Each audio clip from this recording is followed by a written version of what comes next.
Welcome to the Nonprofit Exchange.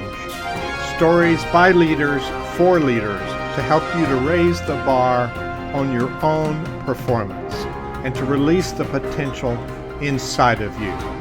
Now, here's today's episode. Hello, everyone. This is Hugh Ballou. This episode of the Nonprofit Exchange is going to be magic. Oh, literally magic. We've had all kinds of fun guests over the years, but this one is going to top that. It's going to be so much fun. So sit down, take notes. We're going to do this recording for the Nonprofit Exchange. And then if you're watching the video, stay around. We got some surprises for you. So Joe M. Turner Magic is our guest today. He knows a lot about nonprofits. He knows a lot about a number of topics. So Joe, tell people about yourself and how did you end up doing what you do and why? What is your passion? So Joe, tell us about yourself. Okay, well, Hugh, thank you for having me today. I, for the last 20 years, have worked as a professional entertainer, mostly in the corporate world, but occasionally in nonprofits or colleges and cruise ships and things of that nature. And I do magic. I do sleight of hand performance. I do some mentalism and from time to time, even large stage illusions. And it's a very odd little corner of the theater industry. And I love it. I love it very much. And it's been good to me. And it's taken me around the world a number of times. And so, but I came to this from a management consulting career, which seems a little odd. And before that, I worked in the musical theater. And before that, I studied to be a physics teacher. So that's what my degree is. So I have an eclectic background, as we say. And I guess the why is I've always been fascinated by seeing connections between things that other people maybe didn't think were connected. And I just think that's one of the marks of an educated person or a mind is to look for those relationships and parallelisms between things.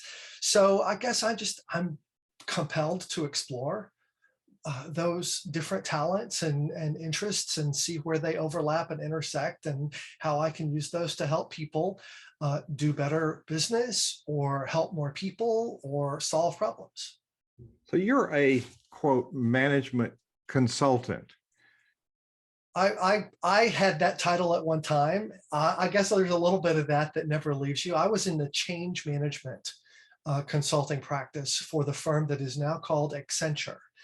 And so I worked in change management, so helping the people in organizations change to be more effective. We would equip them with training that we would design for them for the new environments, if it was a computer system or an organizational structural change or whatever the case was. We would go in, we would try to help them identify advocates and change agents that could help that change be successful as it went through the organization and design training and teach them the new skills they were going to need. So that sort of fit in with my education background. But yeah, that's the little corner of management consulting that I was in. I was not exactly I didn't code all the new systems, and I didn't do work in that part of things. I worked really more on the human, the HR side, and the idea of how are we going to help the human beings who are experiencing change in their organization for whatever reason. How are we going to help them be ready to meet that challenge effectively? That's pretty high level work and that kind of organization and that sector. So you've given your background, how did you get in that and why did you leave that? I got into consulting. I will confess that I had done 2 seasons of summer stock as a musical theater performer and musician. I played the piano and sing, and so I got a couple of summer gigs up in New England doing summer stock. And as much as I love the theater, which I love musical theater more than any person should be allowed to, I just love it. I did realize that while I have some talents, I don't have the top 1% of 1% of 1% talents of people in that world. And so the idea that I was going to make a living in the musical theater, that was going to be a challenge that I wasn't sure that I was physically capable of doing. Uh, I just don't have the dance background. And I mean, my range, I have a good F, but I'm not a high tenor. And so I just, at any rate, I realized that there were some constraints on what I could do. And so I went back to school after that summer. I was at Mississippi State University, and I started thinking, well, maybe I should look at quote unquote a real job. And so I went and looked for industries that would interview you no matter what your major was, because at this point I was a theater major, and I had a degree in education, physics and chemistry, but I was working in musical theater and communication. So this consulting firm at the time, Anderson Consulting, would interview you no matter what your major was. I had no idea what consulting even was. Like, what are we consulting about? I don't know. The only management class I ever took was theater management. And so I read up about them. And what I loved about consulting and the parallel that I saw with the theater was that consulting projects are very much like a show. You assemble a cast based on specific skills and how they fit into whatever the story is that you're trying to tell. And they all come together and they put this thing together. And then when it's over, the cast disperses and goes on to their next. The consulting industry has a lot in common with theater. And so I never could envision myself sitting behind a desk for 20 or 30 or 40 years, but project to project sort of felt like show to show to me. And so that's why I was willing to go on this interview. And one thing led to another, and there's more stories behind that. If we have time to dig into them later, there's some funny things, but that's how I ended up in consulting. And I left 6 years later, after a couple of promotions and a lot of hours and a lot of experience. I left because by then I had married and had my daughter was 2 at the time, and I had been fortunate to be staffed on projects in the city of Atlanta, where I'm based. And I'd wrapped up a project, and they were about to send me on the road 5 days a week for 8, 9, 10 months, and I didn't want to miss the family side of that. So that's how I exited the consulting industry, not because I didn't love the people and the challenge and the way it worked just really resonated with my performing arts sort of gypsy part of me, but I couldn't afford to gypsy with a 2-year-old at home. There's a drama part of it too. Oh yeah, well, sometimes more drama than you want. And we all could tell jokes about the consultant who's had to stand in front of the room and tap dance. So yeah, there's a lot of showbiz but I don't mean that in the negative sense. I mean, I should say there's a lot of show business and theater in business anyway. Yes, that's what I was referring to. It's the drama at the workplace. And, I think you have a lot in corporate America, but our audience represents nonprofit leaders and clergy. They got drama as well. So, well, it occurred to me along the way while I was in the consulting part of my life, magic came back into my life. And I started seeing relationships between what I was doing and just all of those things that you studied in 12th grade English about, the structure of a play and the denouement and the rising tension, and all of that stuff applies to every kind of project that any organization will ever go through. Plays are effective because we can relate to them, because they feel like real life a lot of times. Maybe it's compressed in the time frame, but we all know what it's like to have these characters around us all the world's a stage. And we know what it's like to interact with all of these other players and try to get our objective, our motivation accomplished. Drama is wonderful metaphor for real life. And because of that, things that we learn from drama can apply to the way we tell stories in real life and try to do projects in real life. And that's not because it's fake or artificial or hyper theatrical or anything like that, but it's just because that's how human beings work. That's how our psychology works. That's how we perceive the storytelling process. And so if we're really good at that, then it has benefits for the way that we sell products or get people to, buy into our advocacy of our issue, or support whatever it is we're trying to accomplish, or help us along the way, whether it's employees, students, donors, supporters, all of these. We're all on stage, we all have audiences, we're all trying to tell our stories effectively. And so there are wonderful lessons from the theater that can apply to that. Well, and a lot of leaders I've seen get spooked by the what ifs of the drama, and are very apprehensive when, if they just relaxed and paid attention to what's going on, it might be a whole new ball game. Now, your work, you're a pianist, you're a singer, you're a performer, you're a consultant. You're also very gifted at speaking. I mean, you're a public speaker as well. So how did you end up connecting the magic and the illusionary pieces with the corporate leadership? And you've also done some magic with nonprofit organizations and fundraising, haven't you? Yes,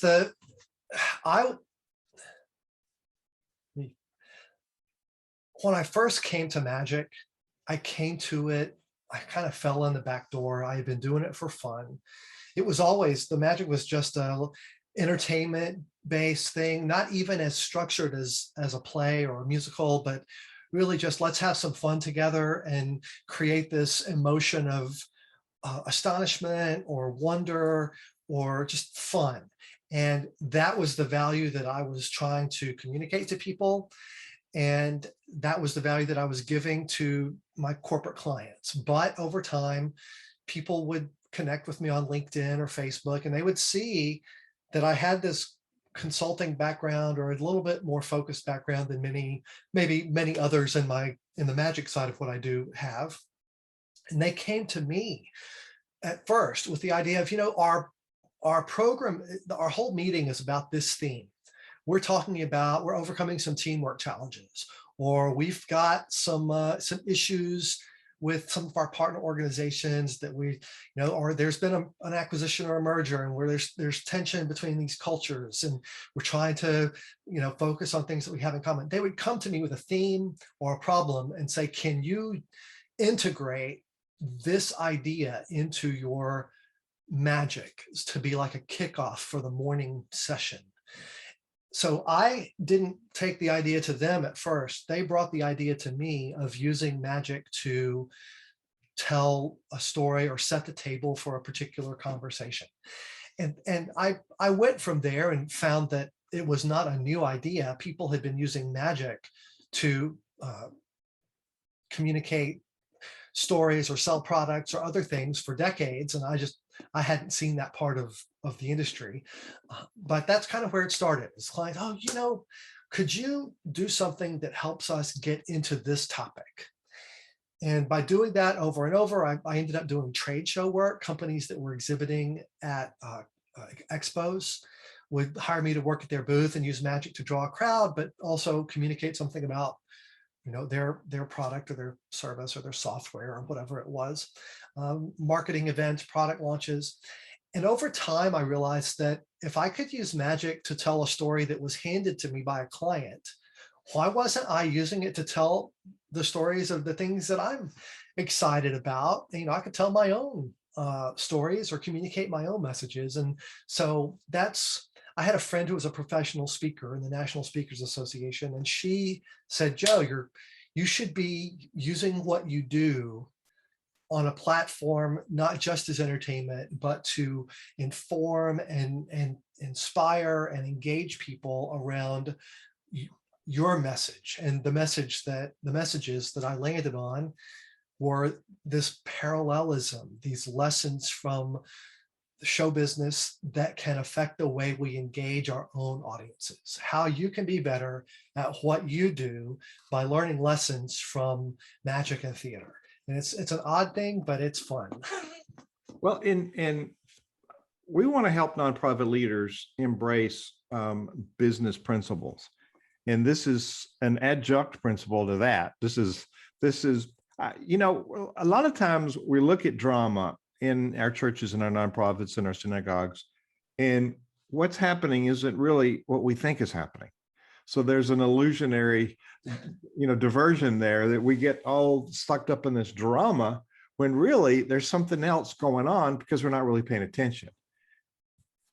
What I would say to that is I don't think that it's an illusion, but I think that sometimes we mistake the subplot for the plot, right? Because we get so captivated by this dramatic tension between characters, but it can be easy to lose the overarching story and lose, what we call the through line of the whole experience of what we're doing from a mission and vision perspective.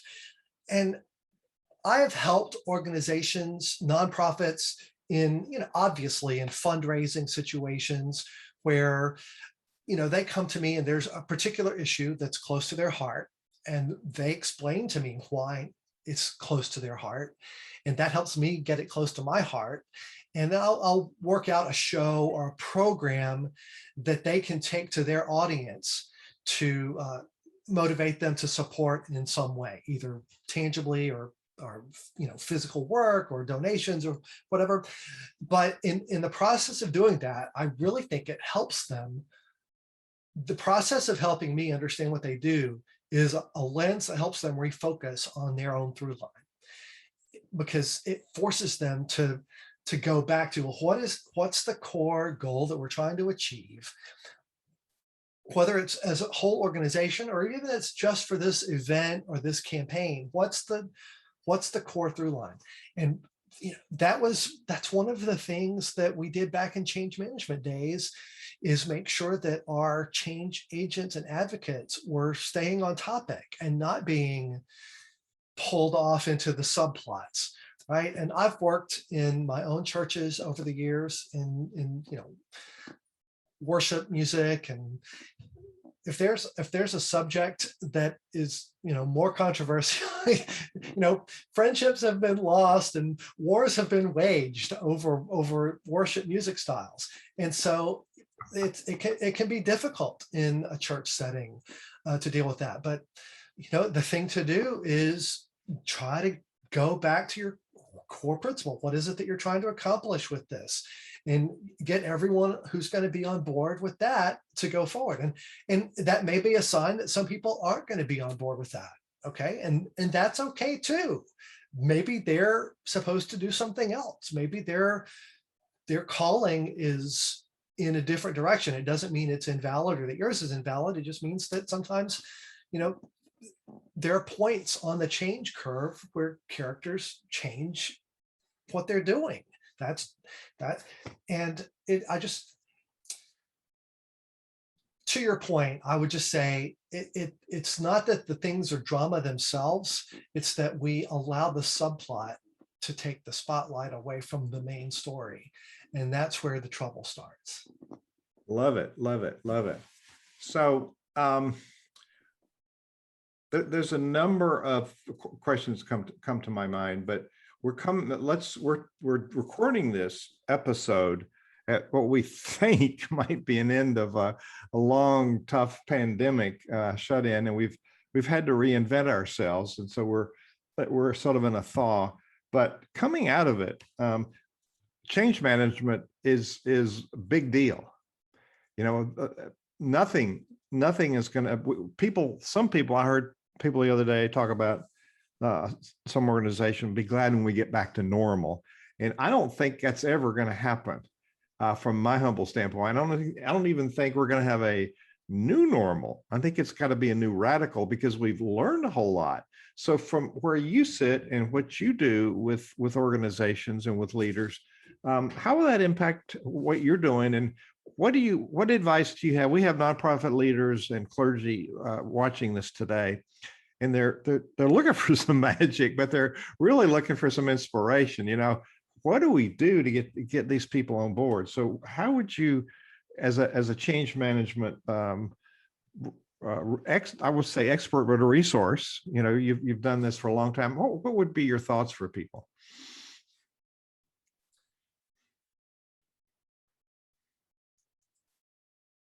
Let me sort of tell it in terms of what I did last year and what I'm having to go through, and then I'm going to expand on that principle.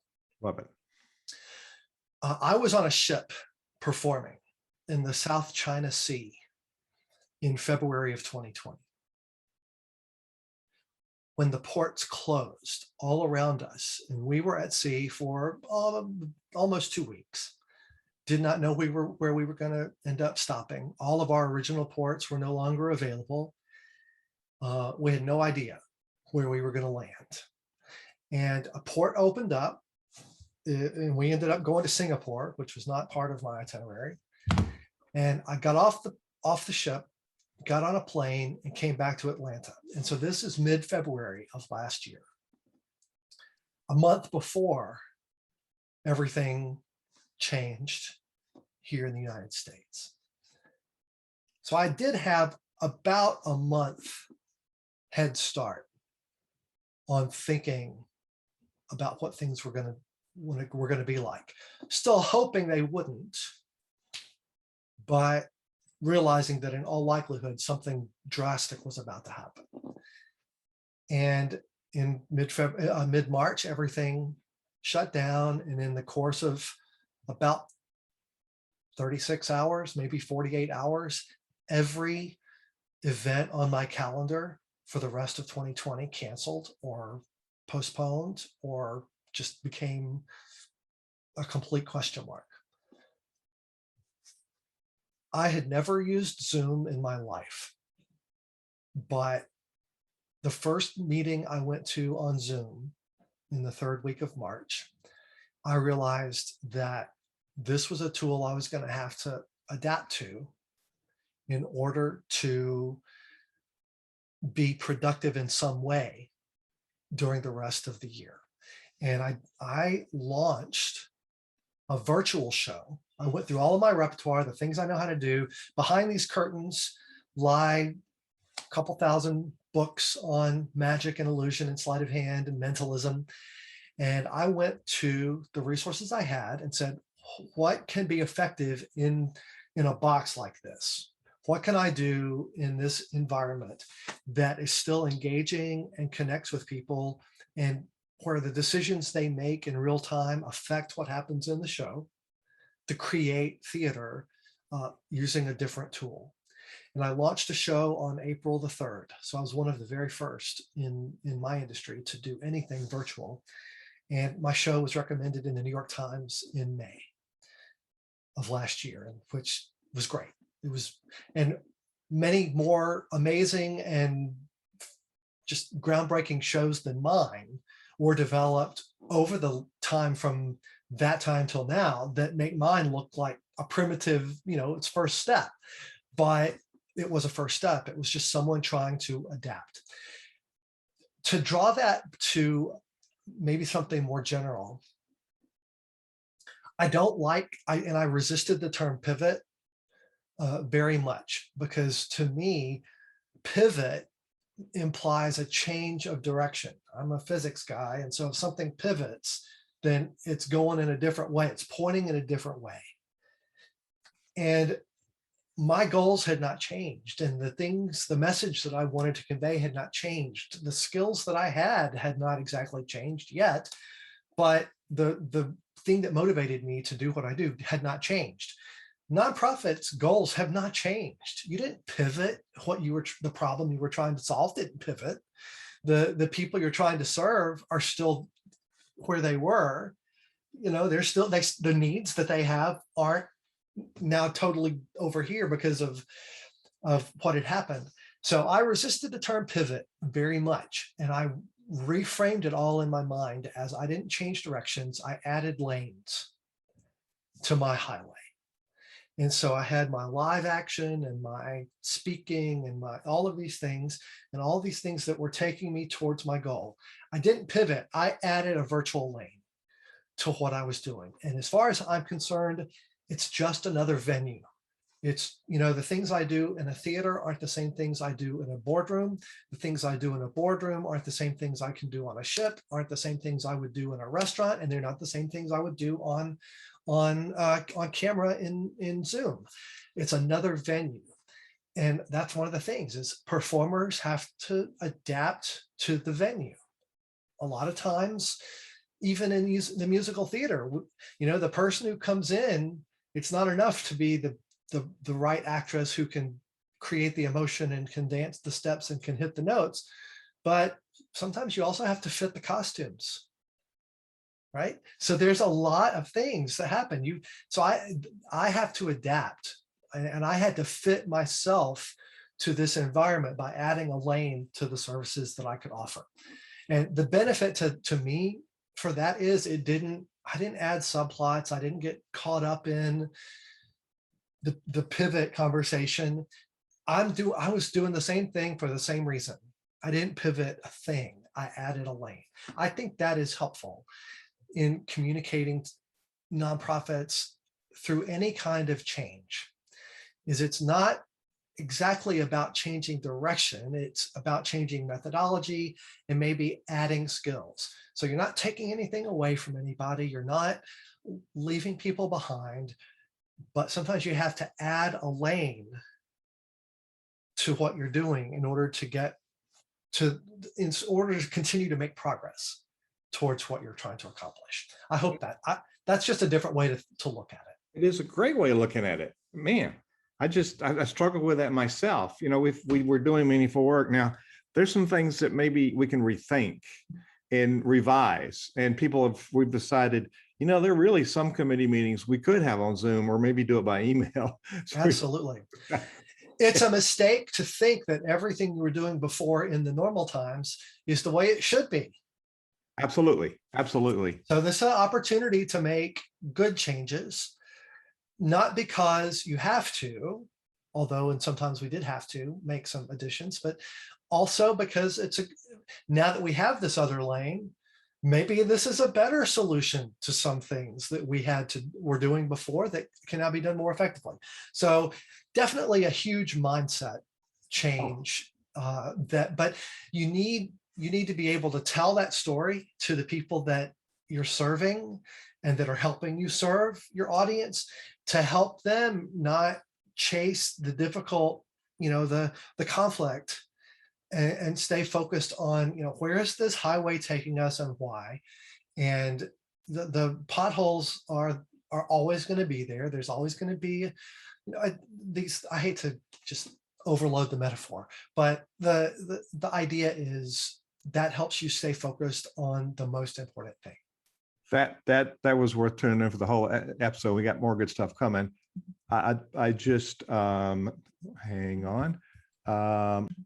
Joe, let's think about some of your interactions in the past. We have two people watching that are certified professional fundraising executives that have had a career of being a fundraiser organization. So when you and I spoke recently, you talked about doing some fundraising events. And I assume that was pre-Zoom days, but you could probably do some Zoom.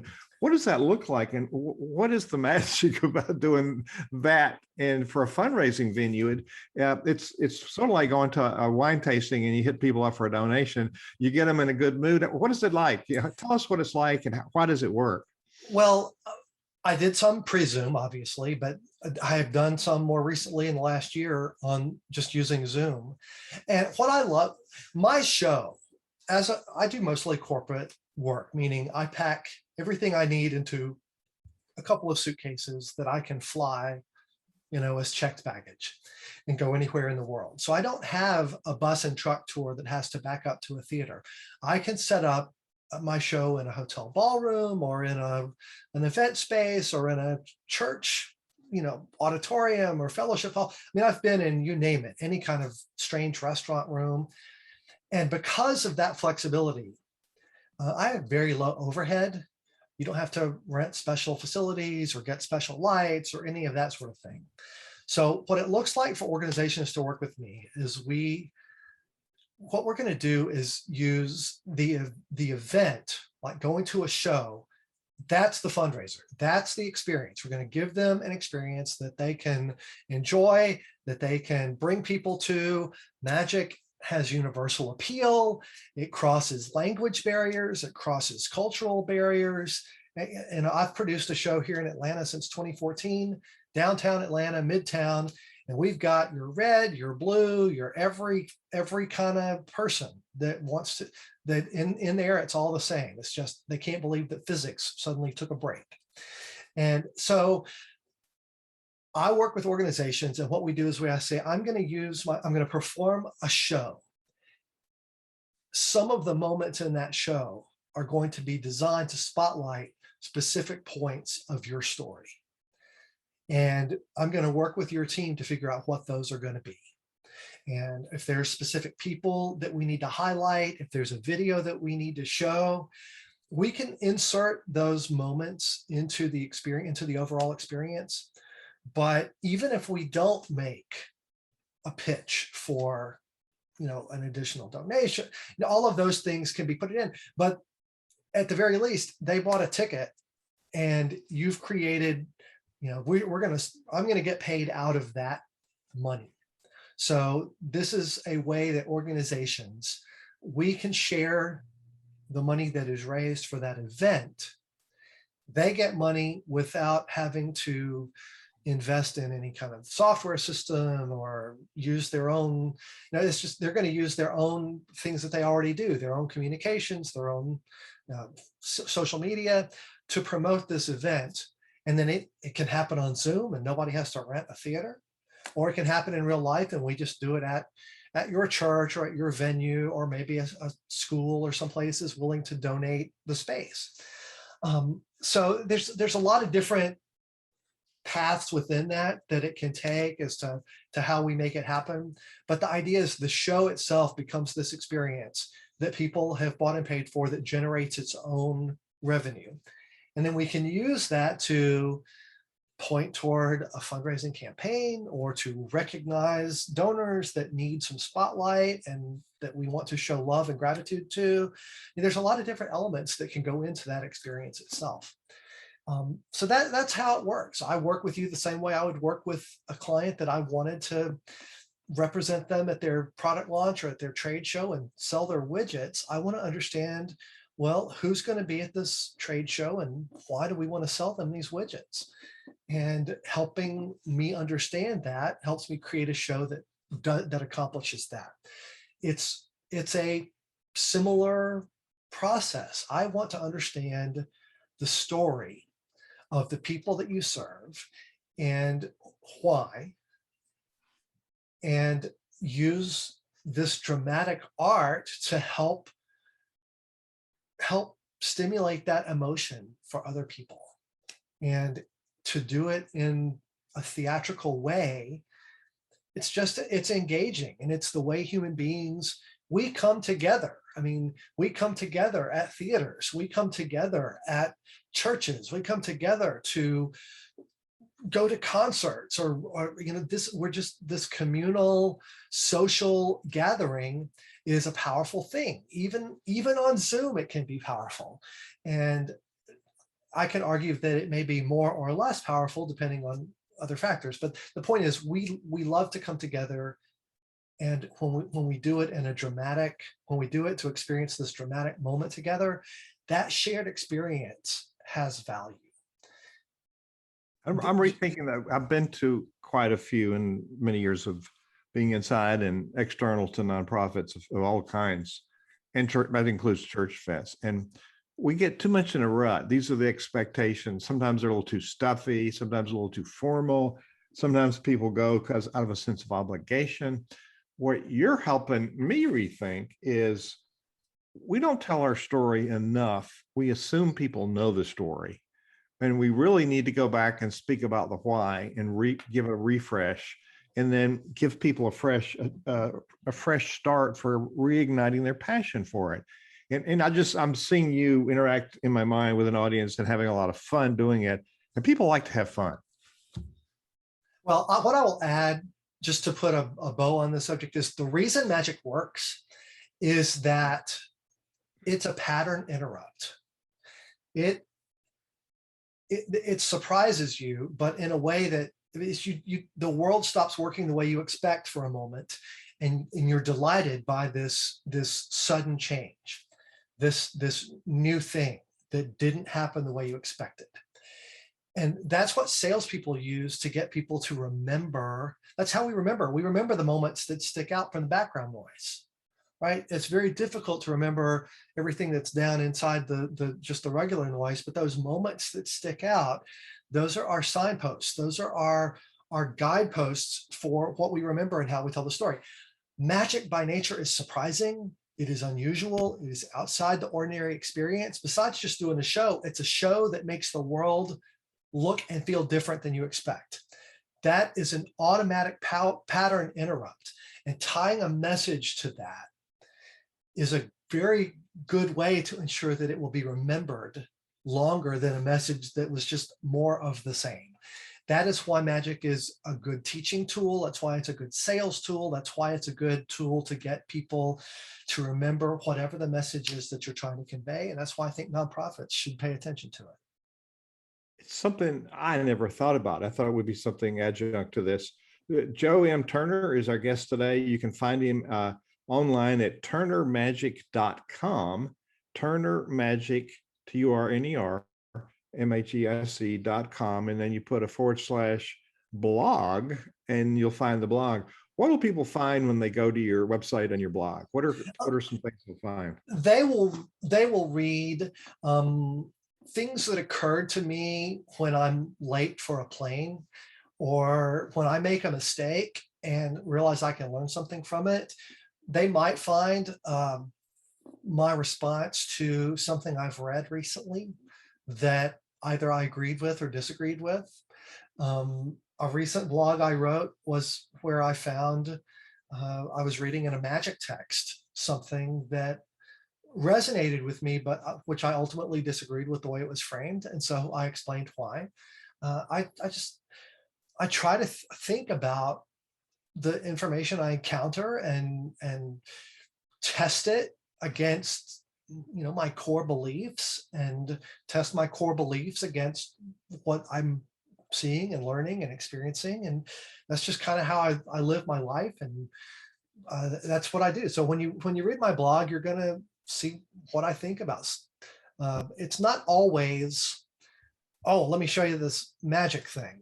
It might be. I posted a really cool audio illusion on my blog recently where you listen to the same sound, but if you're reading a different sentence while you listen to it, it changes the way you hear it. And I love that as an illustration of what our preconceptions can do to our perceptions of what's happening around us. So it's that sort of thing. And then you'll also find, I'll be moved to write something about a teacher that meant a lot to me. So it's a variety of things, but generally I will try to draw a lesson out of it that you can take and apply to the way you communicate or do business. And we are in the nonprofit world. That's really a bad word. It puts us into this scarcity thinking. We describe ourselves by what we're not, instead of what we could be or what we are or what we desire to be. And so, Joe, you've inspired me to think more in terms of possibility, spontaneity, surprise, and joy. You didn't say any of those things, but my brain's firing on different cylinders. I would just say, nonprofit. I've worked with a lot of nonprofits, and I just think for me, I just think that's a terrible misrepresentation. I mean, you're profiting people. It's a different kind of profit. The profit is service profit or help profit or human profit. It just doesn't happen to be a financial profit, but it's not that you don't produce profit, right? Yeah. What does it profit a man is not strictly about money, and so I agree with you. Don't focus on what you're not, focus on what you are. And your organizations that achieve goals for people, you meet needs and achieve objectives. And that is business. That is doing business. It's getting from here to there and making the exchanges and serving the people in the way that you need to and have to, and using the skills and tools and resources you have at your disposal, and you accomplish whatever it is that you accomplish. And that's That's, those transactions are good. There's nothing wrong with it. There's nothing wrong with making a financial profit. There's nothing wrong with making a human profit, making a skill profit, making a difference in someone's lives. It's a life profit. Those are all good things. Absolutely. We that's the lifeblood of salaries and improvement and the service. We have to serve people, and it takes a little bit of cash flow to do that. Joe, you've inspired me to think differently, not only about events, but we have to think about our story and how do we find creative ways to get people to really understand what's important about our story. So I can imagine planning an event with you and you helping me do this amazing event that engages people, and they're like walking out of there, wow, what's coming next time? So as you've given us a lot of things to think about, so we're going to end our podcast here. But before we do, what do you want to leave people with? Do you have a tip or a challenge or a thought that you want to leave people with today? I'm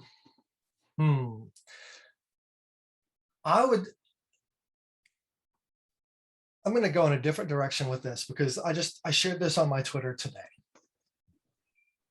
If you fill your home with pop culture and sports, both of which I love, so don't get me wrong, but you do it to the exclusion of great works of literature and art and music, then I think you're shortchanging yourself and everyone under that roof, because it is paying attention to those things, reading, studying, absorbing, listening to great things, that cultivates an appreciation for excellence. And that's kind of my heart right now, is challenging everyone to cultivate an appreciation for excellence in themselves. And don't shame other people about what they're doing or not doing, but just by virtue of the example you set, challenge people to raise the level of their heart and their intellect and their thoughts. And I think that if I had to give anyone a tip, it's not a business tip. That's the tip, is I want our culture to be elevated. And I think the benefit from doing that serves our children, it serves our communities, it serves our public discourse. So that's my tip. If I had to make an ask for everybody watching, it would be work on yourself. Elevate the culture by elevating yourself. Joe M. Turner, you can go to turnermagic.com. Thank you so much for your inspiration and your story today on the Nonprofit Exchange. Thank you for listening to the Nonprofit Exchange.